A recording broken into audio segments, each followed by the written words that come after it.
So this is why we are having this conversation today.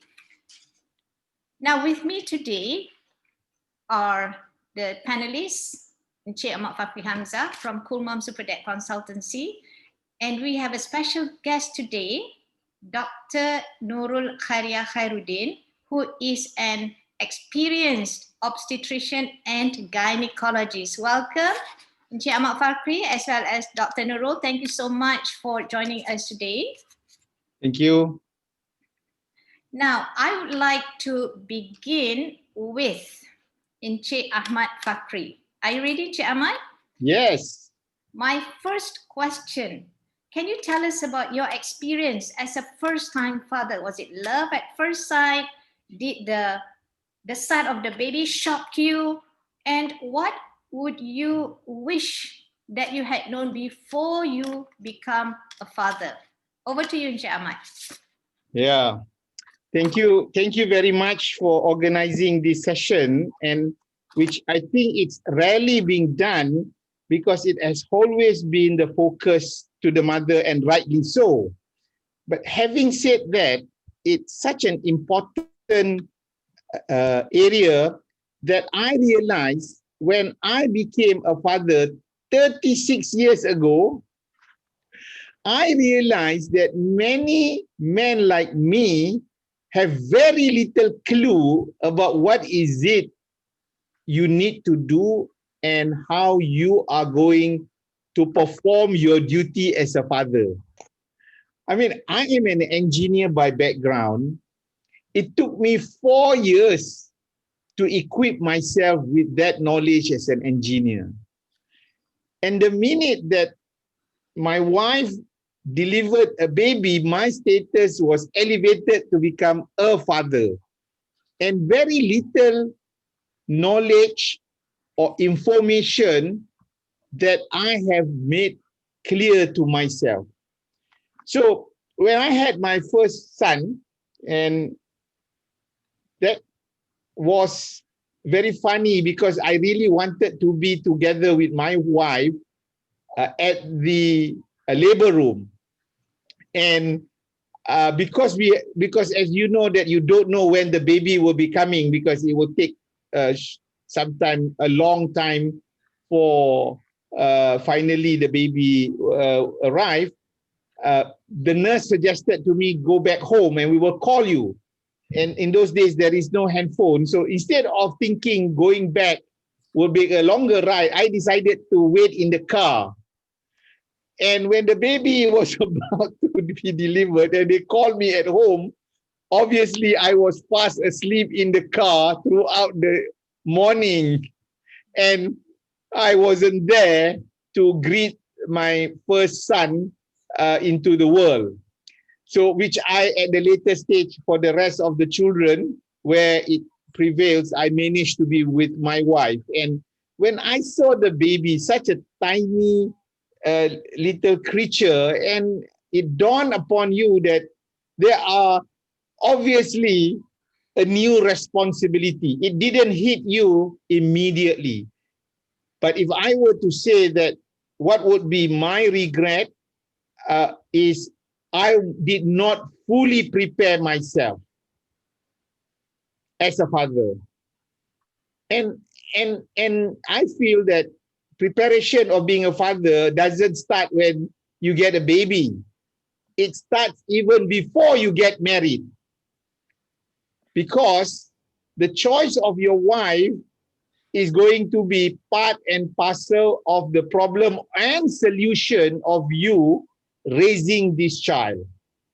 So so by having the right choice of your spouse and followed by having this child, I feel that it is such an important element that we need to be prepared. So if I were to look back, there are things which I probably have not done is I have not prepared enough.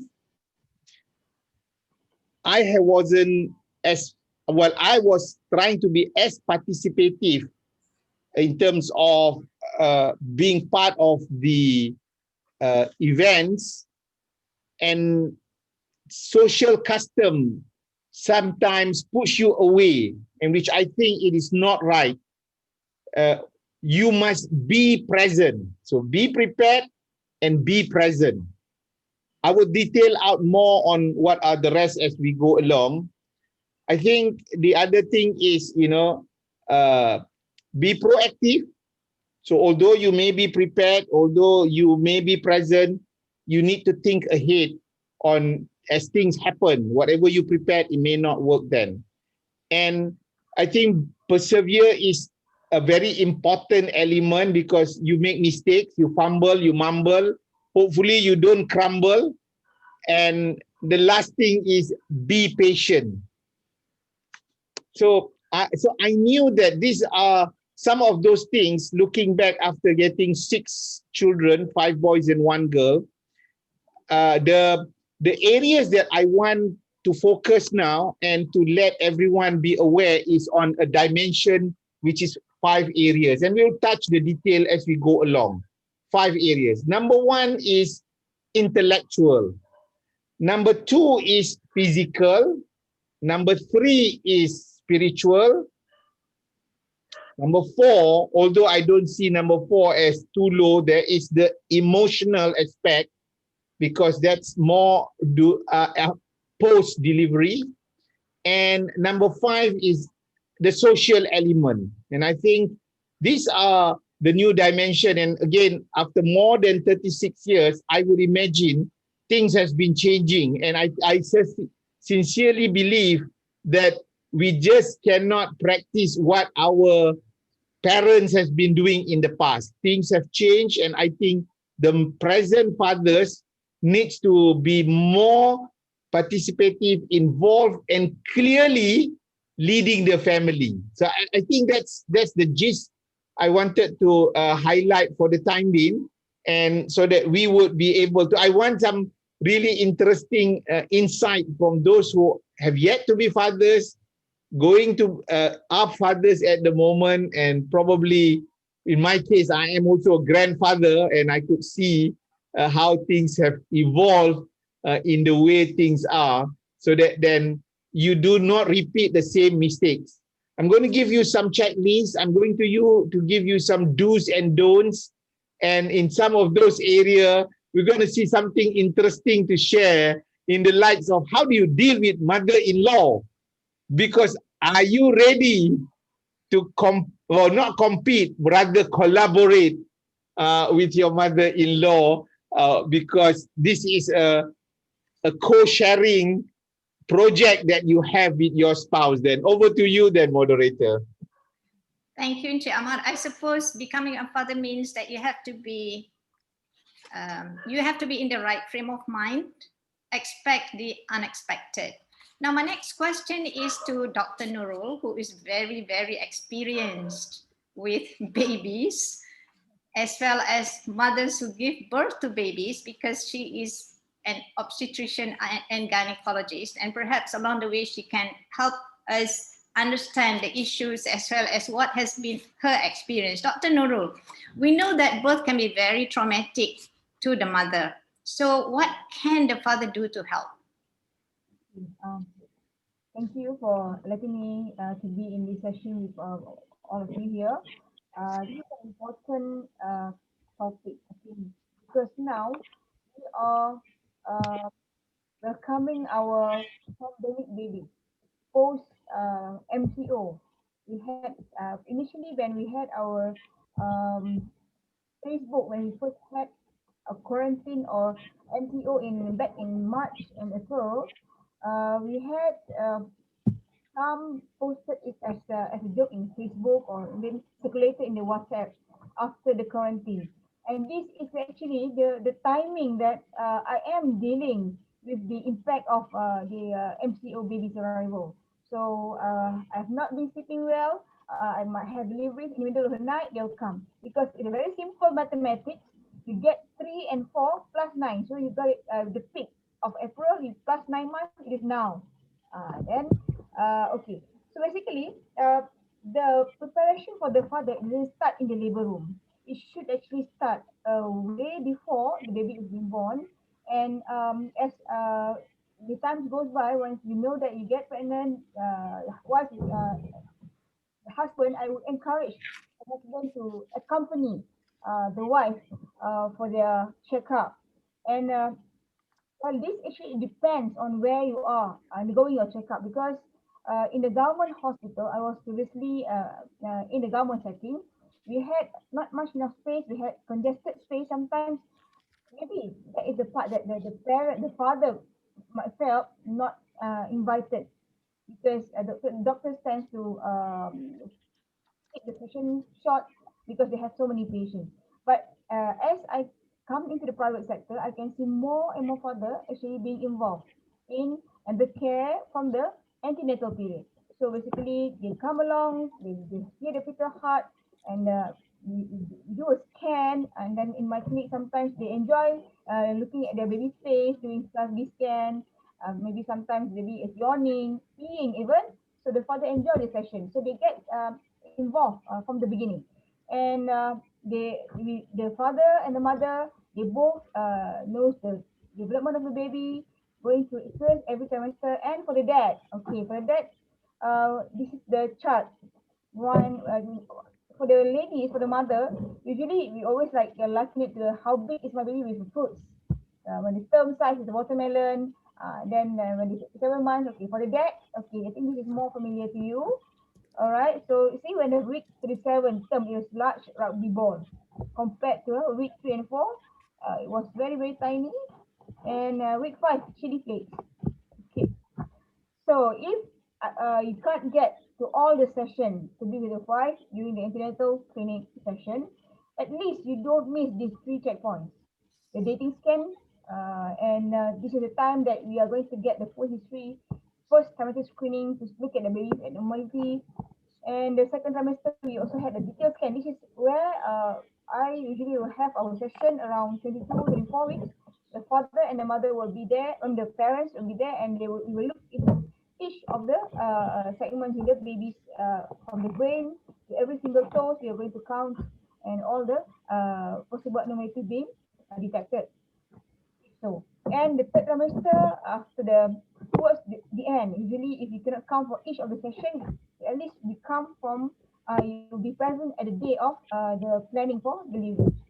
And of course, we know that sometimes we are going to plan ahead the timing, because in this pandemic era, especially in this in my hospital, we do a compulsory COVID testing, and we still allow the father to come to our labor room. But in the government hospital, because of the resources, okay, we are not going to allow father at this time to be with the mother in the labor room. But in the private hospital, you need to check with the hospital policy. For my hospital and the EPD group as a whole, we are still allowing the father to be with the mother, provided that both have COVID PCR being tested on them. Once they are clear, then only they can be allowed to enter the labor room.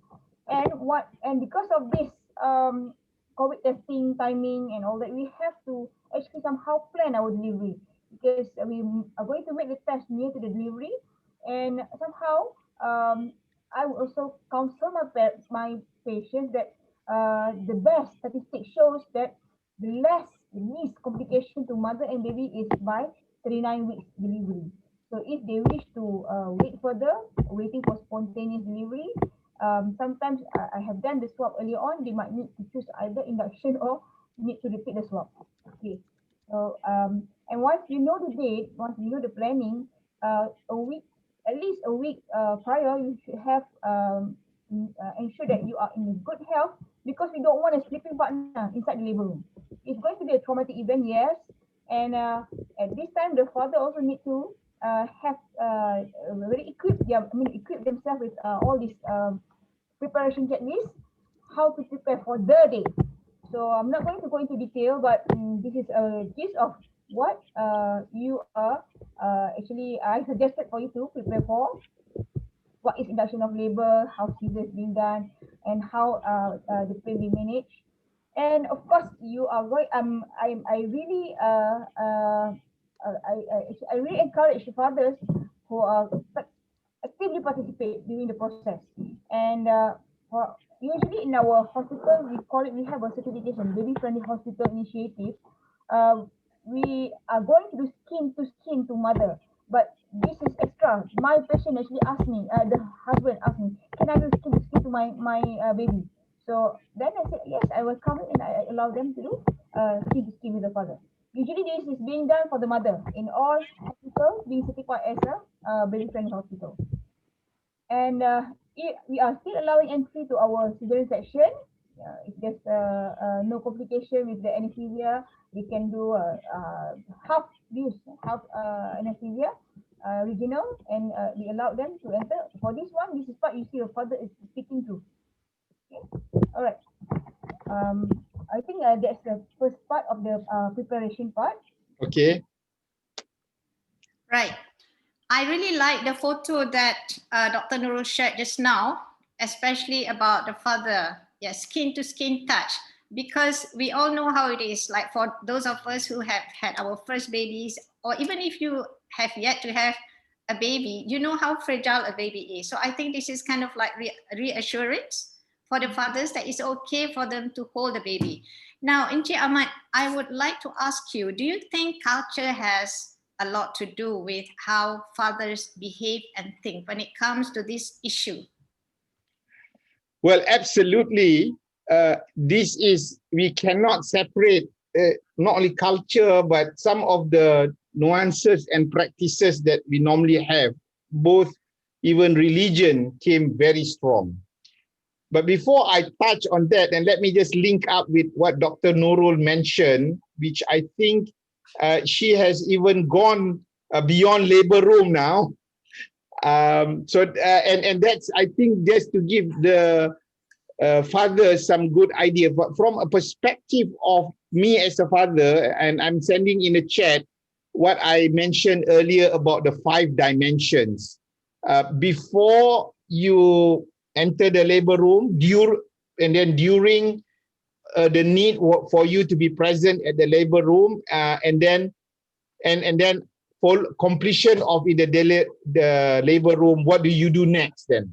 So that's how I wanted us to sort of scope ourselves. Now, before, I think more importantly, in my view, is the father with the right mindset needs to start intellectually get to know more. Even the word trimester, probably some of us knew it other than our exam semester in our university. And, knowing trimester for what period and what period is some of the basic information as a father, okay? So, to me, knowing to become a father is also equally important. I think in the book by Puan Jamilah, she talks about Cool Mom, Super Dad. And one of the chapters she talks about, realize that you are a human first and a parent second. So which means you yourself need to equip yourself.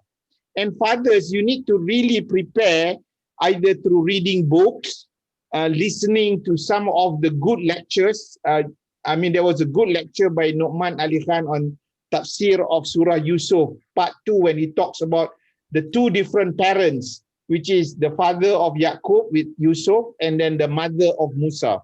And I think there are quite a lot of materials that you need to know and be able to attend the antenatal session that your wife is going. And I knew, the ONG would say that typically only the mother would come.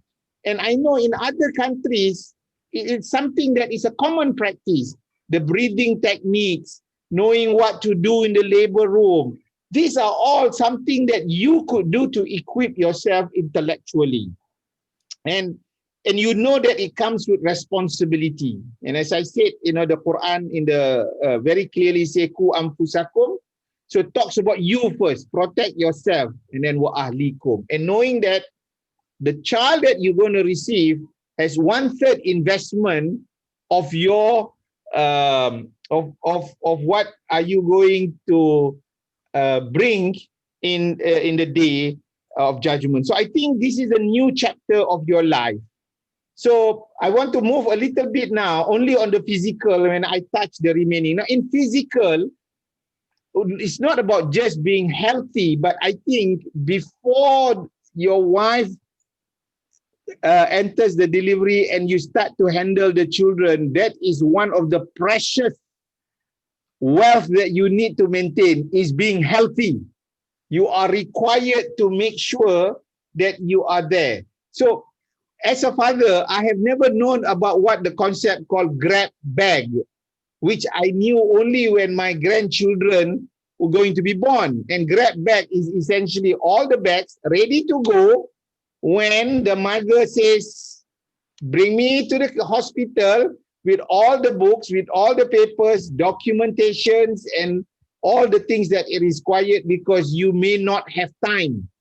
Time is of the essence. So make sure all the right phone numbers is. So this is a checklist of the fathers. I've just posted in my FB about the 1,000 days checklist for to become father. There's about more than 3 years then, my friend.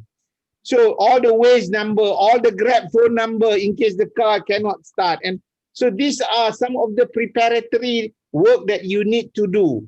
And obviously, the physical element that you need to discuss with your wife. And I think it includes all the preparation of getting the clothes for the baby, the necessary bedding, and all those things. But I want to remind you, start with safety in mind, that start having a car seat, so that then, yeah, you know that there is another human there. And then start thinking of all the padding in the safety for the room, because you're going to get this child walking all over the place, crawling all over the place, and if you do not give them sufficient protection. So I think these are some of the areas that fathers, both from their capacity of thinking as well as preparing yourself. You know yourself better. If you cannot stand blood, don't go to the labor room, because if you faint, the nurse will not take care of you. Their priority is to the mother. So I am strongly recommending, and people ask me, do you go in? I said, I go in because I want to support my wife. But if you cannot support yourself because you can't even stand blood, then come on, my friend, forget about it. Don't become a hero and gung-ho and you make everybody panic about you. And I don't think that it is something that is not being experienced in the labor room. So two areas I've mentioned, which is the intellectual and physical, and although there are few more things, I'll touch on the item 3, 4, and 5 separately post-delivery. Over to you then, moderator. Thank you, Encik Ahmad. I guess we have to know our limits. And yes, there are people who, regardless of whether you're a man or woman, what we term as mabuk darah. You cannot really see a lot of blood, and you can, the room starts spinning and such. So if you really want to go into the labor room, then you have to possibly condition yourself to see a lot of blood. Yeah. So back to you, Dr. Nurul. From your experience with patients, can you see clear benefits when the father knows what to do and how to respond to his wife as well as his child's needs? Yes, indeed. I would say comparatively, maybe from the 36 years ago and the current, I would say the generation Y and Z, Z, is it now? Z and Alpha, isn't it? Maybe Alpha. These generations, they are very different because there are a lot of resources out there. They have uh, online classes, sometimes they have YouTube, they have Google, so they have social media on their part, and there are a lot of online based classes for these parents actually. But usually a lot of them are international based. They do have, but a small scale in certain hospital, they might have their antenatal class, and this is actually to help the father to understand how to respond to the mother's need. Because actually when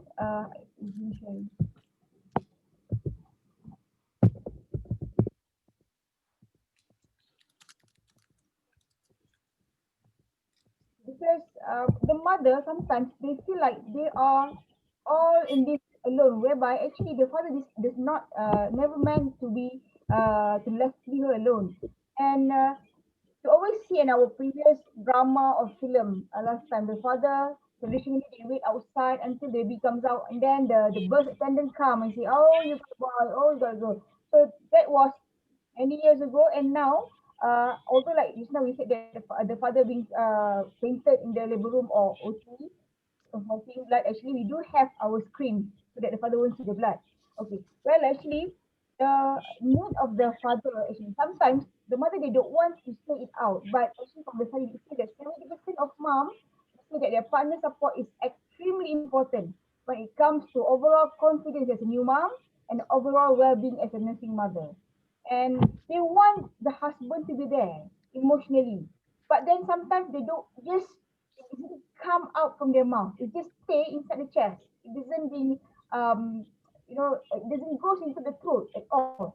And sometimes the husband wanted to help, but they don't know what their roles are. So actually, what are the breastfeeding mothers need sometimes when they are breastfeeding their children? They have the oxytocin reflex. When you start to breastfeed, you start to have feeling of thirst, sudden sensation of thirst. And that's how when you can actually help the mother, bring them, you know that they are starting to breastfeed, and bring them the whole, the bottle water so that they can drink while they are actually managing the oxytocin reflex. And let's say for if in the nighttime, actually for breastfeeding mother, they are actually going to wake up every 2 to 3 hours. And why the babies actually wake up in the nighttime? Because prolactin hormone is the highest level, the peak at night. So that's why babies actually they tend to be more awake at night. And because they just need little effort, so they get extra milk, breast milk from the prolactin effect. But during the day, the prolactin level is a bit low, therefore they have to suckle more to get more breast milk. So they love to have their night session. So what the mother and the father can do, they can actually plan the night feeding session. If let's say the baby is bottle feed, maybe you can take turns to make the bottle feeding. But then if it's breastfeeding, sometimes the husband feel like, I don't know, it's all on her. But then actually, what the mother can do is they can express their breast milk earlier on. And for the next session, the husband is the one who wakes up and feed the baby with the breast milk being expressed before, and let the partner sleep. Again, then the time when the mother again breastfeed again, then that's how you can actually try to help with night session. Because in fact, until today, usually the father always sleep the whole night, entire night, but the mother is the one waking up with all these sore eyes because they have to feed at night. Okay, I think that is the part that we are I'm sharing. And there's a lot of resources out there. How are you going to help as a father, for those breastfeeding mom, for the new dad? What is the checklist? Actually communicates more. It is a part of your emotional involvement, because we don't want mothers, which is now they have a very erratic hormone changes in their body. Sometimes we cannot control the postpartum blues, which is common in most humans, but we don't want this postpartum blues end up to a more catastrophic postpartum depression. So this is where the emotional part really needs to be taken care of by the father. You just at least you just be there. Although the mother said, I don't need you there, but actually it's actually vice versa. They said, I want you to be here. But in the mouth, you just like, it's okay, I'm okay. I think I will pass it back to your moderator. Okay, yeah, thank you, Dr. Nurul. Well, Dr. Nurul actually gave us quite some very good examples of how we can, or the father can connect with the baby, and thank you for that. And my next question, moving on to Haji Ahmad Fakhri, is back to values, all right? Because when we become parents, we know that it is so important for us to have some fundamental values to see whether we are moving in the right direction or not. Now, we know that parenting and fathering in particular, this is a lifelong commitment. We have got short-term, long-term, as well as middle-term goals. And how does the scriptures view this? What does the Quran say about fathering? If you could share with us, Encik Ahmad.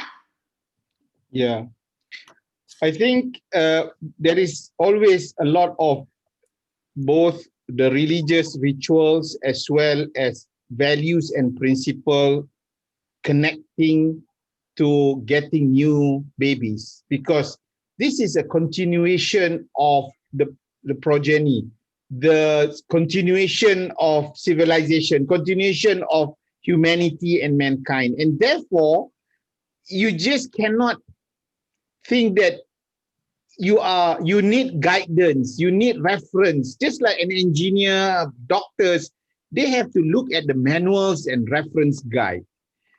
So, but before we touch onto the values of what the father, I just wanted to just finish off the physical aspect of that father post-delivery from a religious perspective, where many of you would have read that what is the requirement you have to do from the Islamic perspective, the requirement of giving the azan for boys and then giving the name within 7 days preferably, and then shaving the hair, and then slaughtering the goat for you to share and with others, including the needies, circumcision, and then also the act of providing some sweet for this new baby. Then I think the whole aspect from that religious is all about being grateful.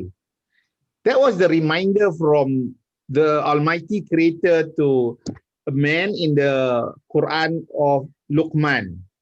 And Luqman was asked, the first thing to do is anishkur lillah. So you have to be thankful to the Creator, because it is entirely impossible for you to have this ultimate sophistication of a creature created by the master builder. So I think all the acts that you have been doing certainly is about you trying to be much more appreciative on what needs to be done, and they have all the other aspects that you need to be able to do.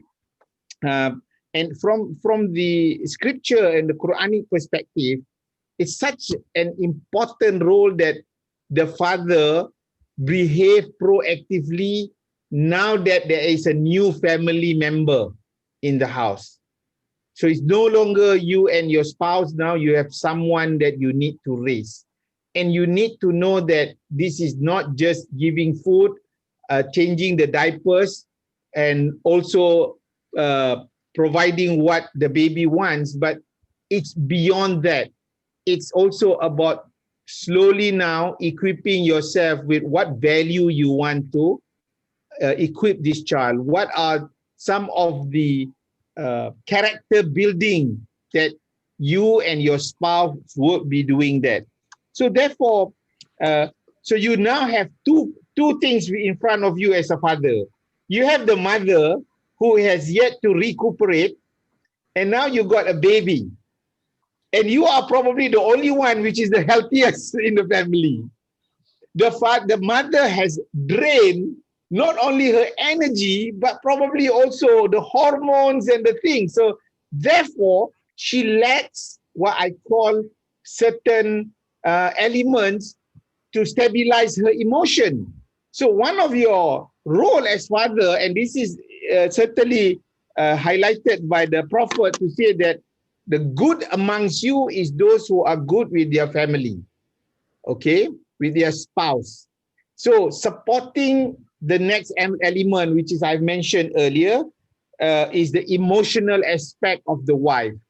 Now, this is a very interesting area because we have our job and we tend to justify that, yes, we don't really need to take care directly. After all, for those of you who have mother-in-law, you tend to outsource that to your mother-in-law. And this is a no-no in my view. In my view, you have that intimate and closeness with your wife. And therefore, you need to then be able to work along together with your wife. And Dr. Nurul mentioned about breastfeeding as an example. And I think number one, breastfeeding is an injunction in the Quran.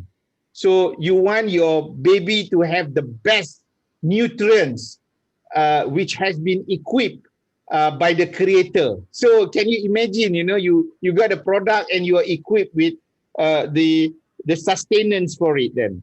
Now, more importantly is you need to understand that your spouse, your wife is absolutely requires the rest and especially the sleep for her to slowly recuperate, and confinement is to allow her to be able to strengthen back whatever she has gone through. It is a struggle. It is like a jihad for her. So you are there to then be part and involved with it. So breastfeeding is something that you could be of assistance to know the cycle of the baby feeding. And in the event that if the baby is fed by the mother, you could consider having it to be expressed in a bottle, so that then if the mother is just too tired, then you can be the alternative to feed the child using mother's milk but using the bottle. And I think some practical aspect which will allow, especially week one. Week one is the most challenging because the mother is very tired and the baby is very demanding. Now the baby, in my view, from my experience with 6 children, the scariest one was my eldest, because he will develop high fever. Now, most child will develop this jaundice and you have to go out and you should be there. Take leave, my friend. Don't think that your slide pack in the office is so important that no one cannot replace you. You need to be there with your wife, with the child, and at every moment you are needed. I remember, chaperoning my granddaughter to the hospital because she's severe jaundice. I remember that I have to take my eldest son, knowing that, and I wasn't there for that matter because I was working offshore, but I was told that neighbors, again, the social element, came to the rescue, brought the child. It was so hot that they have to then immerse into the bathtub. And even I knew cases of, if you don't react fast enough, it will develop all sorts of illness that have impact in the long run. It could even create brain damage, or worse still, that the child may not be able to grow accordingly, impairment because of a high fever. So never to take things lightly. So being the father, you have the mother to take care emotionally. And by the way, I was there. I knew that when I came back to the office, I feel tired. My mother-in-law has taken care of the child, and then I just walk away or spend our time with the laptop. No. Drop the laptop or drop whatever, sit down with your wife, chat with her, talk to her.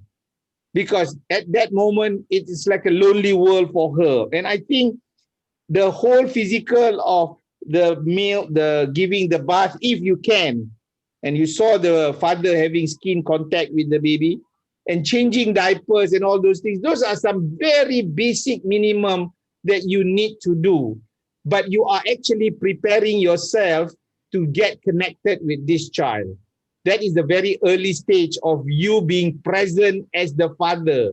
So you do not discount that your role is just to go out and buy the diapers or order things for the need of the mother. It's more than that. The wife definitely need you spiritually as well as emotionally for you to connect with her. So your wife is physically tired, so provide the necessary support so that you could rest. The wife is emotionally, probably psychologically drained, not because she wants, but because of it is a traumatic episode in her life, especially for first one. So you need to be there to provide and for them to hold on tight onto you as the man, as the captain of the family. And then the baby also needs you when it's required, and then you take turns. I mean, I've got a tip. Someone was saying, why don't you all cook at least 1 or 2 weeks food of ration? I mean, now it's so easy. You can call Food Panda and Grab food. But in those days, yeah, plan ahead so that then at least, and for those of you who have the luxury of your extended family to support, it's all well and good, but not all of us are that lucky. So that now you have to plan. And that's where I think all this information is relevant, it's required, and also it's so important at the at least initial stage of the journey of you becoming father, supporting your wife as now a mother, and with the delivery of your son. You need to be very proud of this newly born baby, because it's about the union of you and your wife then. Over to you, Jamilah. Thank you, Encik Ahmad. I guess having a baby, especially for the first time, is a life-changing moment for all fathers as well as mothers. Now, Dr. Nurul, my next question is about gender bias. Now, gender bias is about personal preference. You might have seen it or experienced with some of your patients whereby, for example, a father might say comments, might say something like, I wish I have a son, and then found out that the wife is carrying a daughter. Likewise, perhaps the mother could be saying something like, I wish to have a daughter, and then discovers that she is carrying a baby boy. And sometimes this personal preference, gender bias, can carry into delivery. So what would your advice be if the mother or the father has such personal preferences? Have seen worst case scenario before. I think maybe about 10 years ago, when there are cases that the father said, if you give birth to another, I think girl again, we are done. It's very, was shocked. We were all shocked in the ward, hearing that. How dare the mother is going into labor and still say such words. And of course, when we investigate, there's something wrong with the father.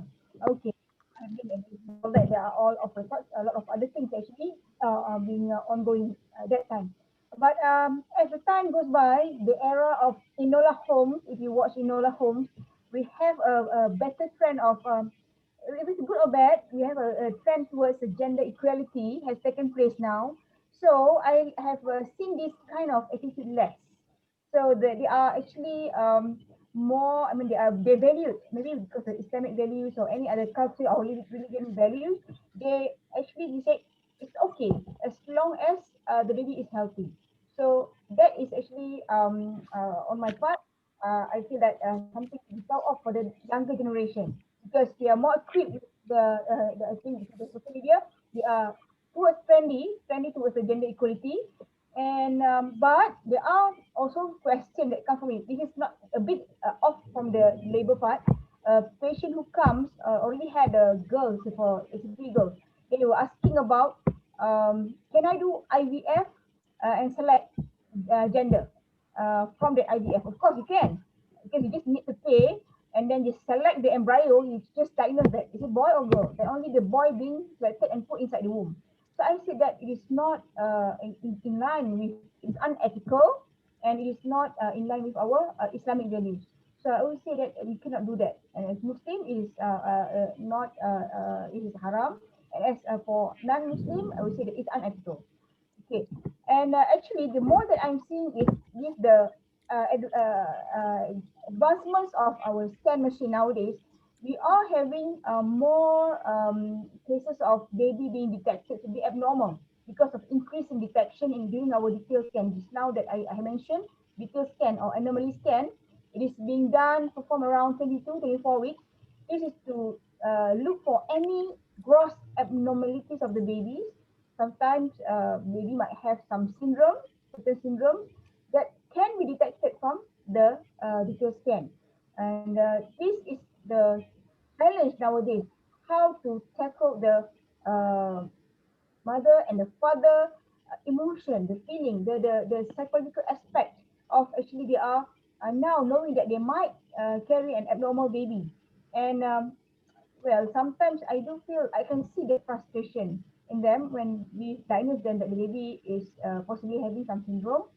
So there are of course some cases that, not to say trying to blame the mother, but I will try to make the discussion that this is already being is our test. Every people are being given different tests from the Almighty.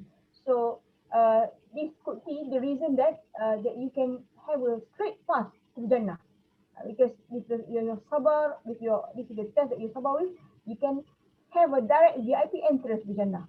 Yes, sometimes I advise them and try to, of course, have to have a long. Usually this kind of patient, I will have a longer session with them.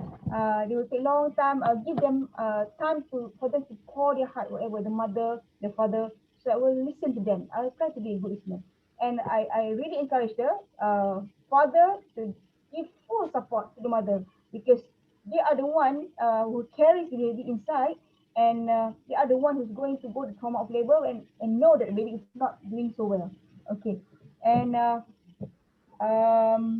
think that's the part for the gender part. I think back to the madam moderator. Okay, I need to interject this question because this question is not just about sometimes the spouse or the individuals, whether it's a mother or the father. We need to think beyond, because sometimes it's the family clan, because you need to carry the dynasty. Therefore, it has to be a boy, you know. I mean, the world out there still sees it in a different manner. But again, even in the Quran, it talks about all about managing expectation, right?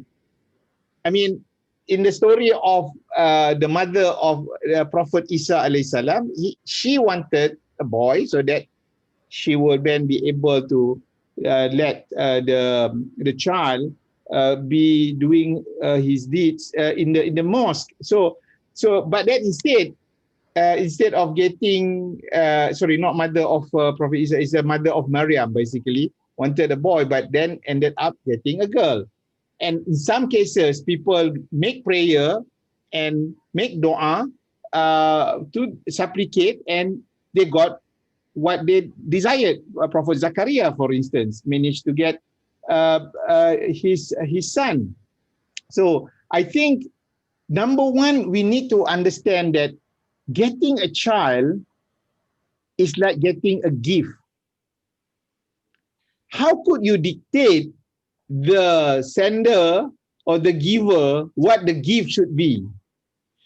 It's really up to the Almighty Creator, who, in His infinite wisdom, that what is best for you, what is best for you. So whether you receive a boy or a girl, so you need to then receive it with an open heart. When I received the first boy, then I got another boy, then I got a girl. So what happened next? Then followed by 3 boys.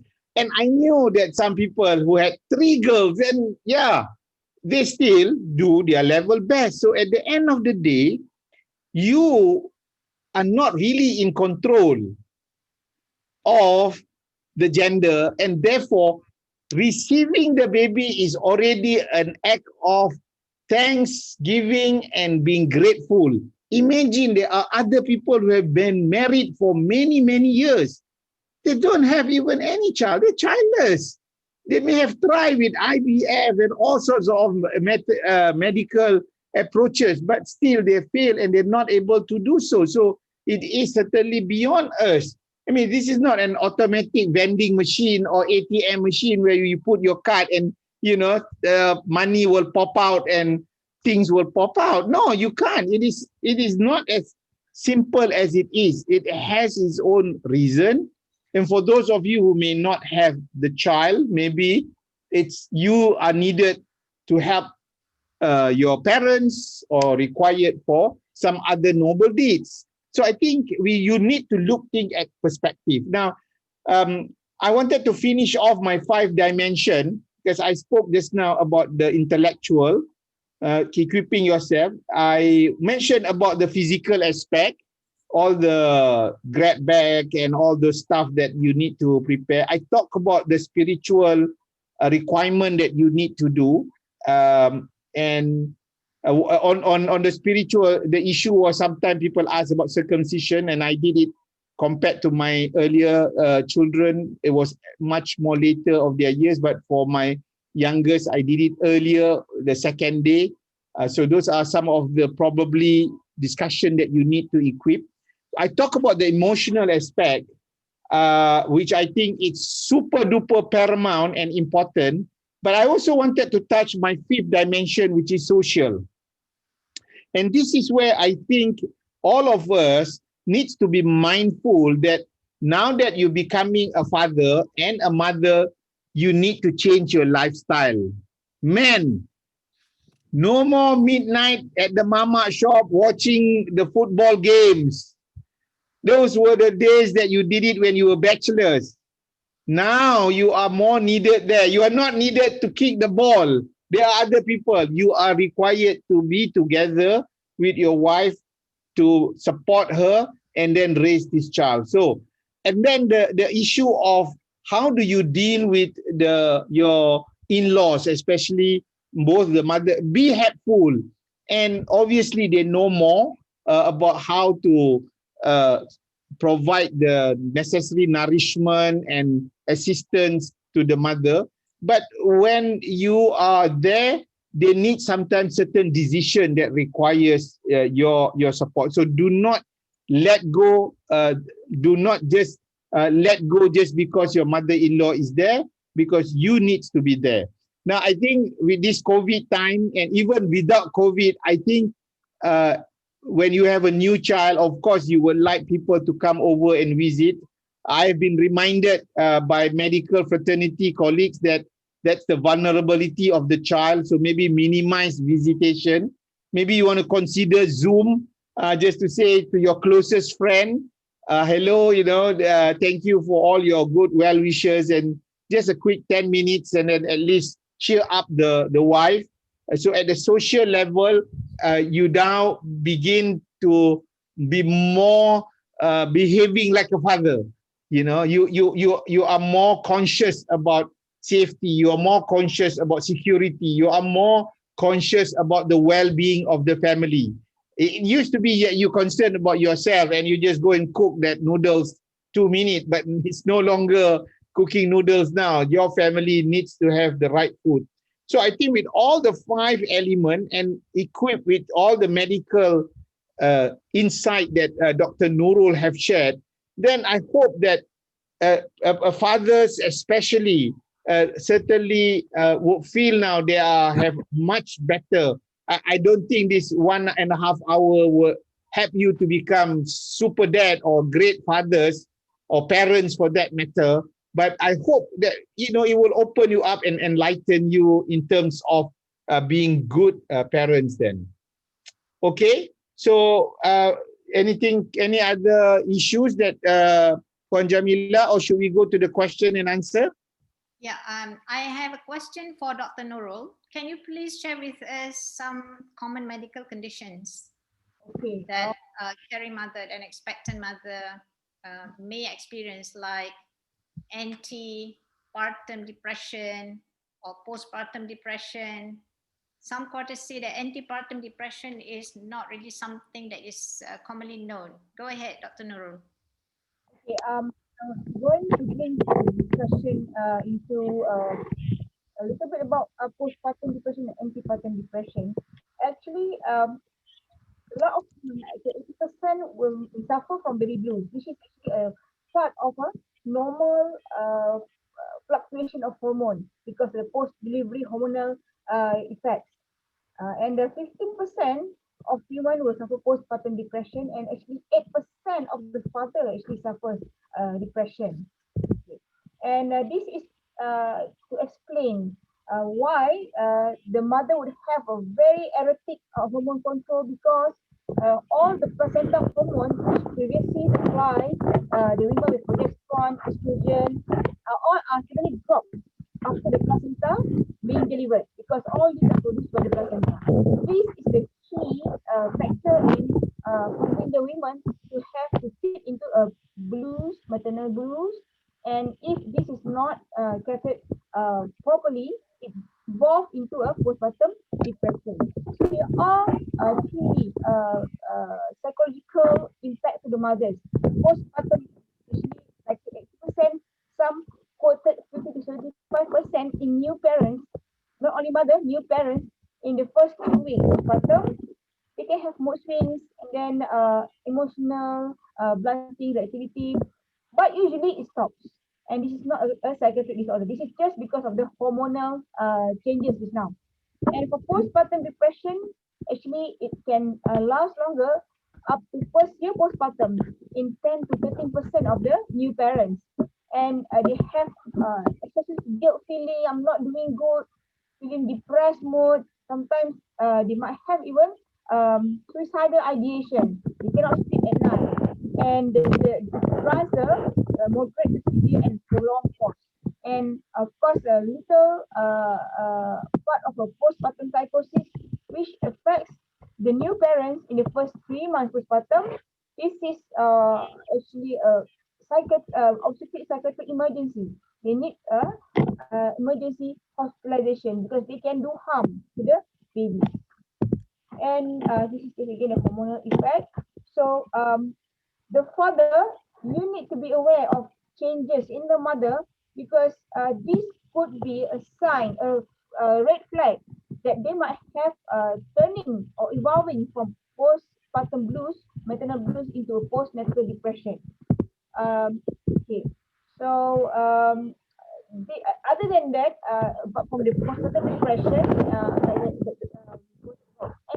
depression. Sometimes we don't acknowledge that from the time of started to be pregnant, the mother could have changes in the hormone level, fluctuation of hormone, causing them to feel unsupported, depressed. Maybe there are some social issues. They are being away from the family, and now especially so in our MCO era, the parents are away from the pregnant mother, and they just have the herself and the husband. And sometimes the husband might need to work, although outside the house, or sometimes working from home. It's not that you know how working from home are. It's not like you are there with them at home, but you are actually in front of computer 24 hours. Because the more you know that you are working from home, the maybe the routine want you to do anything, no matter the time, what is time running. They are just being asked to do some tasks. Some of my patients did complain about this event. It's actually harder to work from home because the bosses actually being spontaneously call us in the night because we have all the computers at home and just ask them to do some work related tasks. Okay, this is something need to do at the our society level, the superior level, because the support comes from all angles.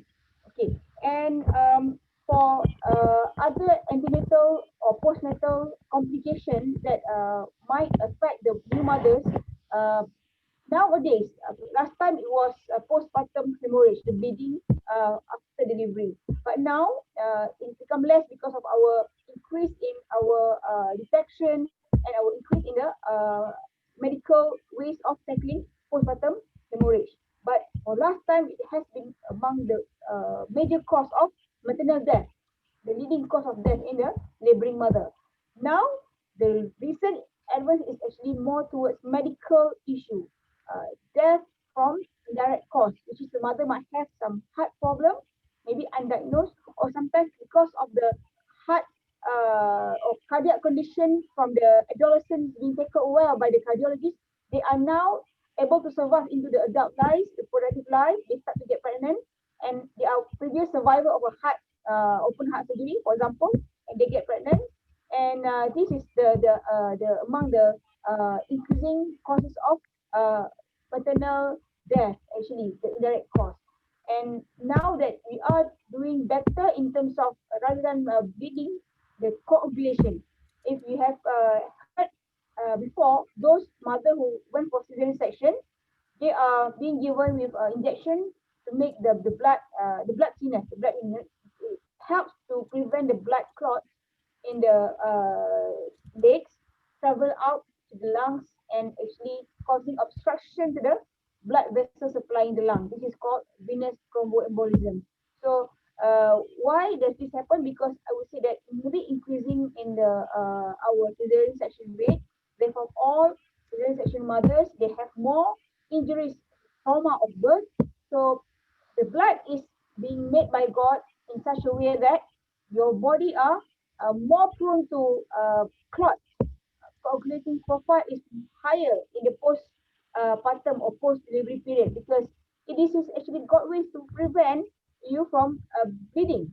So the more you have injury, like I say, comparing the normal deliveries and cesarean section, so the more injury, actually the more clotting factors being formed, and therefore they are the one who are at risk of developing this venous thromboembolism. And that's why now, if you know that the mother post cesarean section will be given injection, and it depends on the each of the hospital's practice. Some will give for 7 days, some will give for 10 days, some will give for 2 weeks of this injection.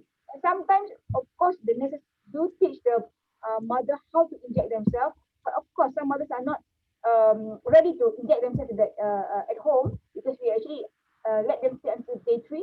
After that, the continuity of injection will be done at home.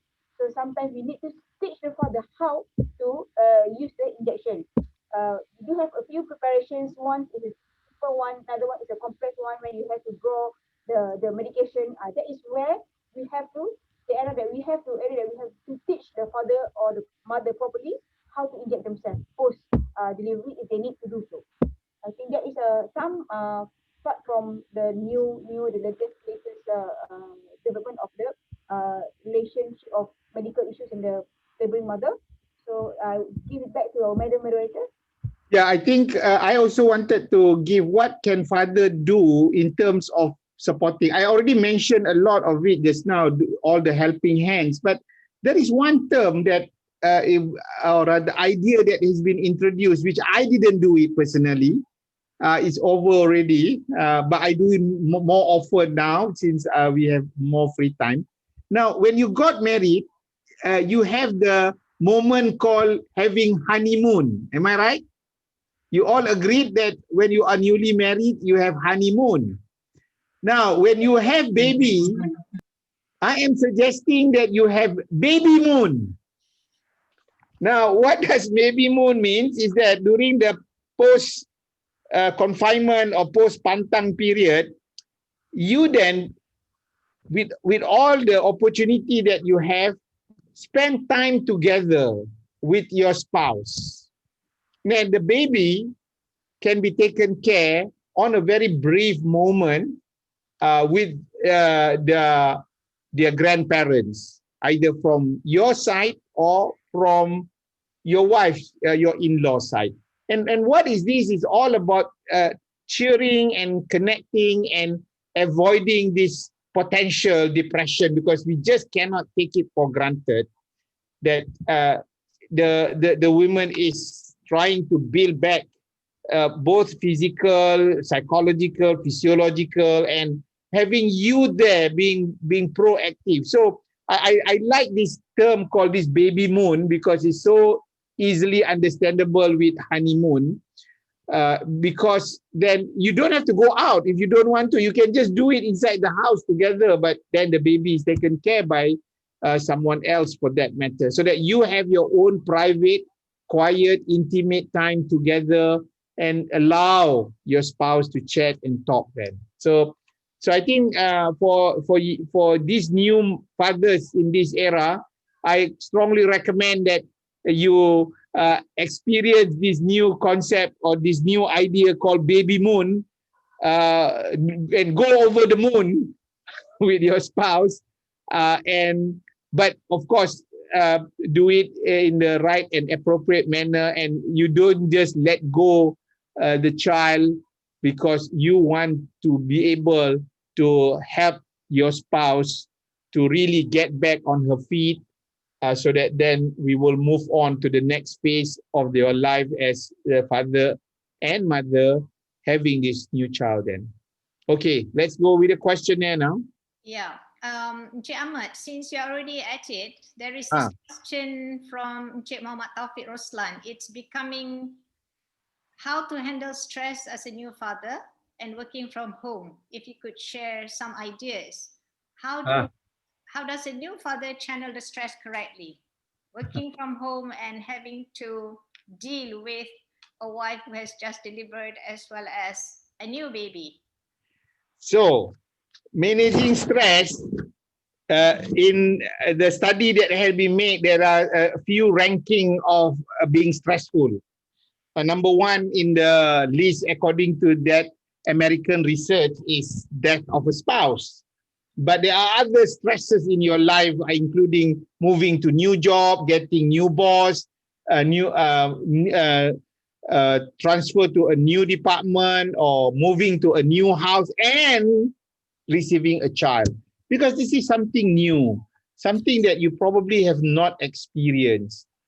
But the first point that I wanted to highlight is that, number one, if you are prepared upfront in trying to manage the potential issues arising from this new challenge, you stand a better chance to survive, right? And that goes for anything.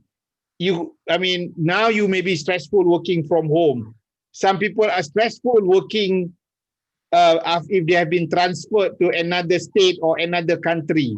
Some are being stressful to work long hours. So, stress is something that we all experience. And what's the definition of the stress? Is that it's you trying to manage your, there is your ability and expectation to fulfill the requirement, the expected requirement, and you are unable to do so. So there is a gap. There is a gap. So let me just highlight to you the dimension of working from home. Now, I started working from home when I was the HR regional managers about 15 years ago, because that is how the organization works within 24 hours and you need to be available. So working from home is part and parcel. And bearing in mind, working from home has its own challenge. Now, one of the first few things that we need to do is to then be able to schedule your timetable. And that's very important, because if you are not able to do so, then no one else knows how to help you. Because by having a good time management and schedule of your activities, you would be able to let the other parties, whether it's your wife who's in confinement, when you can come and support, and when you can't support them.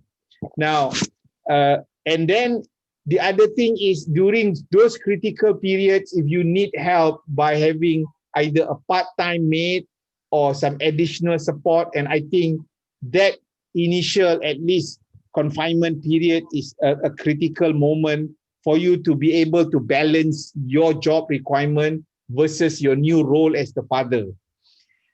In the event that you still go through your stress, then there are certain proactive as well as reactive measure that you could do. And for me, it helps a lot. One, I take time out from my work and from things to have that quiet moment, so that then you can be with yourself. So you don't let others push you and make you be in the state of anxious, panic, fearful, and stressful. Second is that if you have that quiet time, now be very clear to yourself that your body has the right. So not only you take rest, if you need to, and I do normally encourage a short power nap after lunch in the afternoon. It's really helpful, because then that's where it's just like the battery charger, it will charge you up then. And then when the time comes for you then to do your exercise, I really feel that exercise, having the right endorphin, the hormones inside your body that will be developed will then counter this feeling of stress. Then the fourth thing is that you could then talk to someone. Yes, I've asked you to talk to your spouse, but there is no harm that you want to be able to make the phone call to your colleague to find out how can you do, and even to your supervisor if it's necessary. Now, which means you need to understand what is a good coping mechanism when you feel that you are stressful. You need to know that. And I don't advise taking medication unless it's advised by the doctor. At the initial stage, you need to now have a good routine so that you can remain productive and effective, but at the same time, without jeopardizing your mental health as well as your well-being then. So I encourage you to look at some of the good articles on managing stress, working from home. Simple sit-down exercise is fine. Walking to the balcony and looking outside is another way. Doing your intermittent prayers. So some of the breakup moments so that then you don't overwhelm yourself at a stretch and therefore really burden your mental well-being then. Okay? Okay, thank you, Encik Ahmad. There is a question from Encik Fauzan Afendi. What are the common mistakes done by first-time parents in taking care of the baby, and what can be done to prevent them? Do you have any thoughts about that, Dr. Nurul? Right. I would say that for the new parents, new dads, yeah, the thing is they try to control, they try to take control of everything, whereby you don't need to know everything because the learning process starts. Yeah, we know, the learning process starts from even the conception timing, the labor time, and also ongoing learning. So it's okay not to be okay. There's one Korean movie with that. Yeah. And do not panic over everything. And usually the new parents will find it distressful when the baby keeps on crying. What does this baby want? We don't know. A little bit cry, then suddenly cry again. Actually, it is a way to the baby to respond and say that with every different cry actually means a different thing. Maybe that cry saying that I'm wet already. Okay, I already pooped in my pampers, maybe. And another cry saying I'm really hungry. So this is actually good thing so that the baby responds. I mean, they give a signal, and the parents actually try to familiarize what are the different cry tones for. And a healthy baby, you want them to cry because upon delivery, if the baby is not crying, whatever amniotic fluid trapped inside the lungs is not going to expel out properly. So they will cry out loud, and I will always be happy if the baby comes out and cry out loud. But if the baby is not crying out loud and suddenly just very silent, this is actually the worst nightmare for an obstetrician when the baby comes out silent. Okay, so crying is a good thing. And other than that is simple illness like fever. Do not neglect baby because any high fever for a newborn and below 1 year old, actually rule of thumb is usually we have a lower threshold for admission if they say come to the hospital. So above 1 year old, maybe some temperature we might be able to monitor at home, but below 1 year old, it's very high index of suspicion because we don't know what is maybe going on inside the baby. And of course, sometimes related again to your role as a father and a mother. Sometimes you say that you think that if I'm not doing this, I am insufficient mom. Or maybe the father also said, I should do this, but I don't know how to interact. This comes again to the interaction that we have discussed before, and we are not sharing honestly what our feelings are. You just keep to yourself. The father keeps things to themselves. The mother keeps the things to herself. So you are not actually being honest in what is your feeling because the mother needs to acknowledge that it is normal to have an erratic emotion, and the father should also acknowledge that this is normal and how both of you can handle the situation. Share your thoughts, share your tasks, and share your feeling inside. And think that is about it. Anything you want to add, Mr. Ahmad Fakhri? Yeah.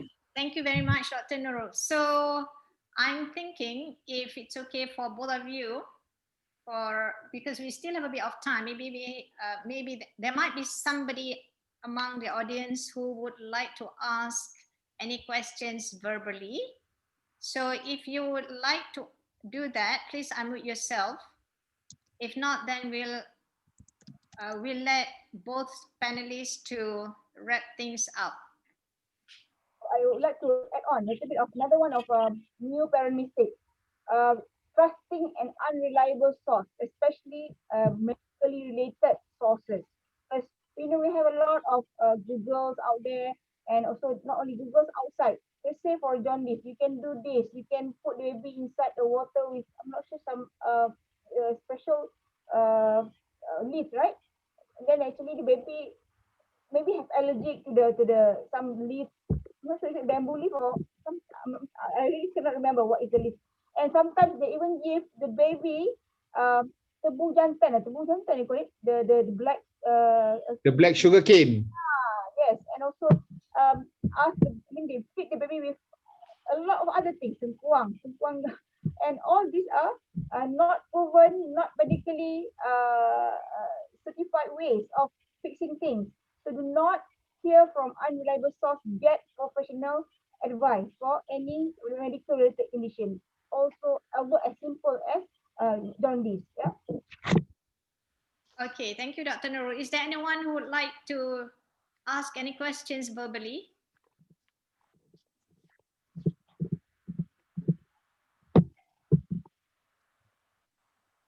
If there is none, then we can let the panelists wrap things up.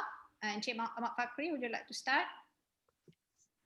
Okay, I think the last hour we enlightened, especially ourselves, particularly to the young fathers, of the importance of their role, yeah, of why them being prepared, them being present, being proactive, persevere, and patient as a character, a new revitalized character for them to become an effective and productive person then. So in this next journey, the next chapter of your personal life, you know that your child is going to be your legacy also. You know that your child is your own investment, and you know your children will also carry your own name, and it is upon you being able to to participate at the early stage, you being in their radar screen as early as possible, so that then you can have an impact to their life. No, I felt that my sincere advice to fathers is that, knowing that this stage mothers are much more needed by the child, but you are equally needed by both mother and child. So your presence is important. So at the early stage, I want parents to, for instance, take time to read books. I mentioned. So this is one of the reference that you can now connect with your spouse. Jamilah wrote about that. I also like you to look up at this book by Dr.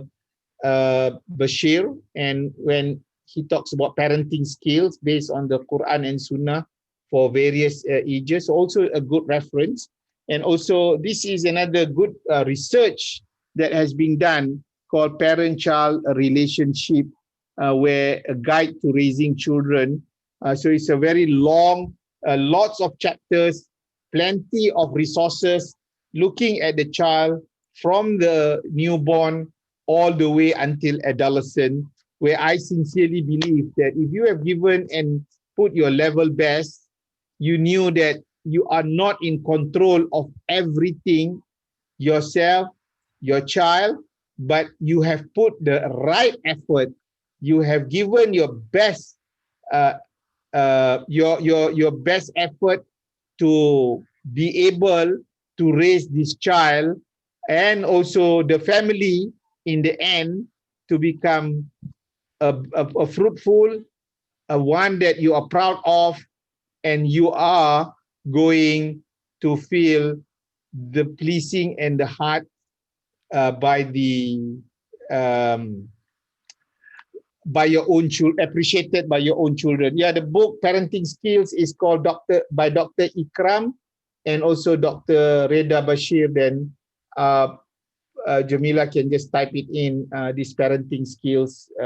So I believe it's good reference for some of you then.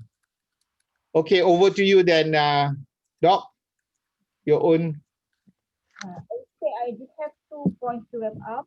Number one is equip yourself with knowledge, adequate knowledge from all along the journey, from the antenatal care, during the labor, what to expect in the labor room, and what is to be expected post-delivery and beyond until the 6 week postpartum. And also be supportive and honest to each other, your feeling inside out, and fit each other emotional and physical needs.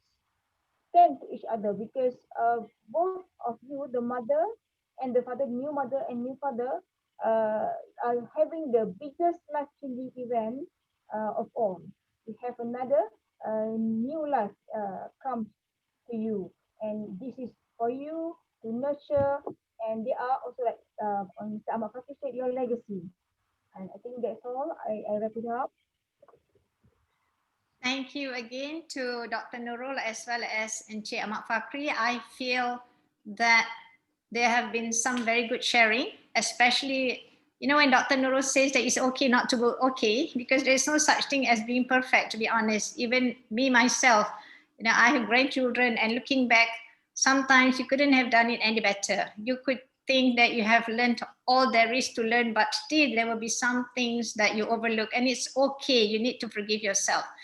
Thank you also everyone for making the time, to the audience for making the time, giving feedback and asking the questions, joining us in this program.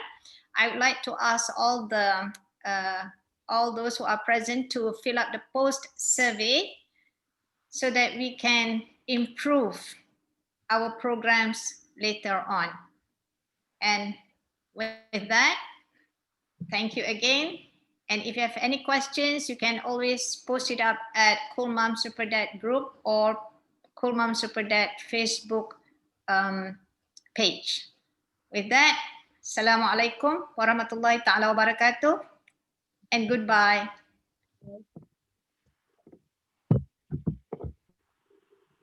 I'm going to stop the recording now.